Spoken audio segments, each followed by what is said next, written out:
அனைவருக்கும் ஆத்ம நமஸ்காரம். உறங்கிக் கொண்டிருப்பவன் முன் புலம்புவது போல் சிலருடைய பேச்சு சில நேரங்களில் வீணாக போயிடும். அப்போ அவனை உசிப்பி விட்டு பேச வேண்டியதாக இருக்கு.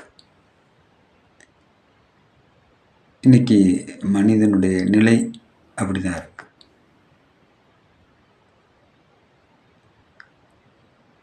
ஒரு வார்த்தை அந்த மனிதனுடைய உயர்வை தீர்மானிக்க போதுமானதாக இருக்கு. ஓஷோ ஒருவருடைய புத்தகத்துக்கு தானே முன் வந்து உரை எழுதுறார். அந்த உரையில் அவர் என்ன சொல்றாருன்னா, ராஸ்கல், நீ இந்த புத்தகத்தை எழுதலைன்னா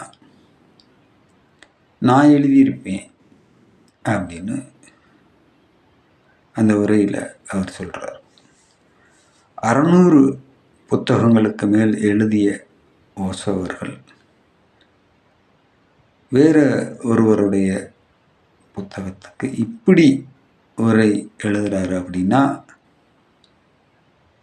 அந்த புத்தகத்தை எழுதக்கூடிய நபர் எந்த இடத்துல இருக்கிறார், எந்த உயரத்தில் இருக்கிறார்ன்றத அந்த ஒரு வார்த்தை நம்மளுக்கு காட்டுது இல்லையா? இதுபோல ஒவ்வொரு மனிதனும் எந்த இடத்துல இருக்கிறான்றதை தெரிஞ்சுக்கிறதுக்கு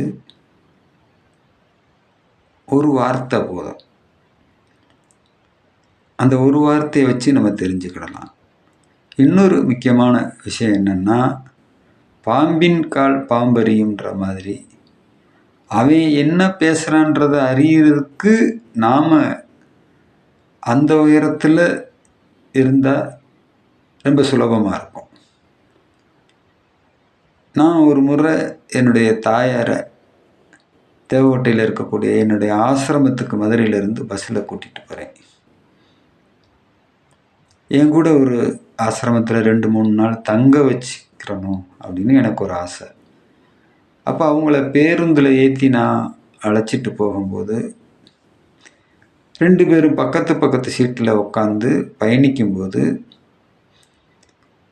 முகம் தெரியாத யார் வந்து பக்கத்தில் நின்னாலும், கண்ட்ராக்டர் வந்தாலும் எங்கள் அம்மா சொல்லக்கூடிய வார்த்தை என் மகன் அப்படின்னு சொல்கிறாங்க.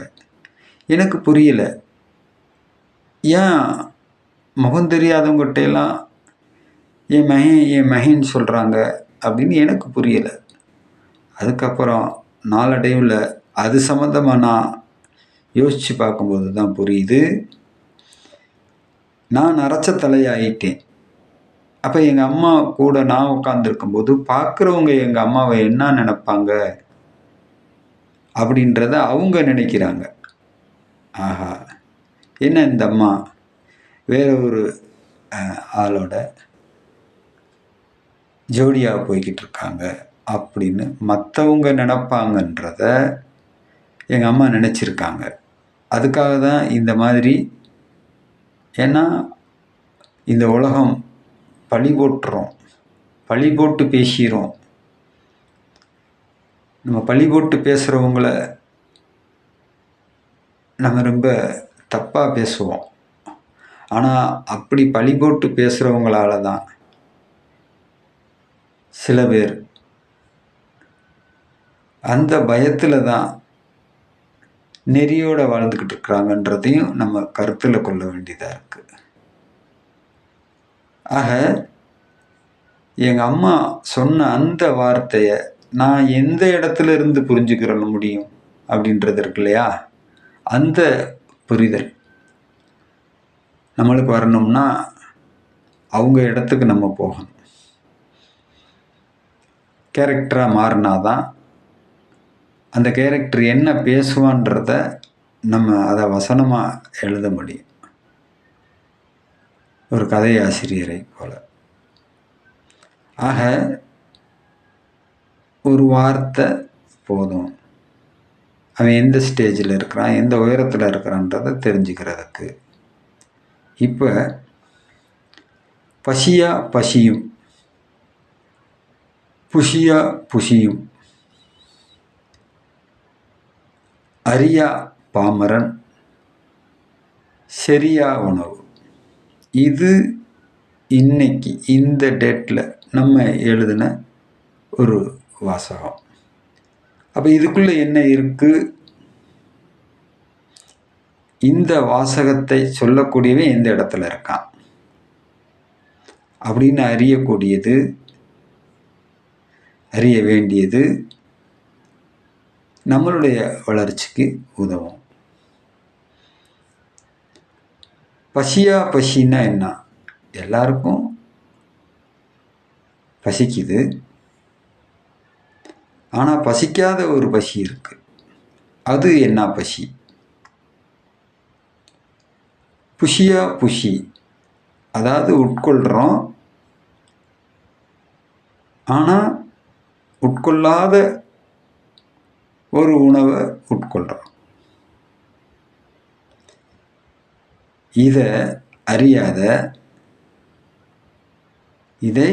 அறியாத பாமரன் இருக்கானே, அவன் சரியா உணவு. இதை தெரிஞ்சுக்கிறாதவன் செரிக்காத உணவு இருக்கு இல்லையா, அது நஞ்சு போன்றது, ஒரு உயிரவே கொன்றும். அப்போ எந்த அளவுக்கு இதை தெரிஞ்சுக்கிறாம வாழ்கிறான் மனிதனை மட்டப்படுத்த முடியுமோ, அசிங்கப்படுத்த முடியுமோ, கேவலப்படுத்த முடியுமோ, மண்டையில் கொட்ட முடியுமோ, அந்த அளவுக்கு கொட்டியிருக்கு இந்த வாசகம். அப்போ பசிக்கா பசின்றது இந்த சாதாரண உணவுக்கு அலையிறவே இல்லை, அவன் வேற ஒரு பசிக்காக இயங்கினவன். அப்போ புசிக்கா புசி அப்படின்றது உண்றான், ஆனால் இந்த உணவை உண்ணலை, வேற ஒரு உணவை உண்றான். இந்த பிரபஞ்சத்தை இருக்கக்கூடிய உணவை தான் இதில் தொடர்ந்து சொல்கிறாரு. இதை தெரிஞ்சுக்கிறாம வாழக்கூடிய பாமரன் செரிக்காத உணவுக்கு சமம்னு இந்த வாசகத்தில் பொருள் அடங்கியிருக்கு. ஆக இந்த வாசகங்கள் எனக்கு எங்கேருந்து சுரக்குதுன்றது இருக்கு இல்லையா, அப்போ நான் எந்த இடத்துல இருக்கிறேன்றது இருக்கு இல்லையா, எந்த இடத்துலேருந்து அதை எடுக்க முடியும்ன்றது இருக்கு இல்லையா, இதை பிரித்து பார்க்கக்கூடிய அறிவும் இருக்கணும். நான் முன்னமே சொன்ன மாதிரி ஒரு கேரக்டருக்காக எழுதுகிற கதை போல், அந்த கேரக்டராக மாறி எழுதுகிற கதை போல் வெறும் கற்பனையாகவும் இருந்துடக்கூடாது. அதுவாக வாழ்ந்தவன் வாயிலிருந்து தான் அதுவாக வார்த்தை வரும்.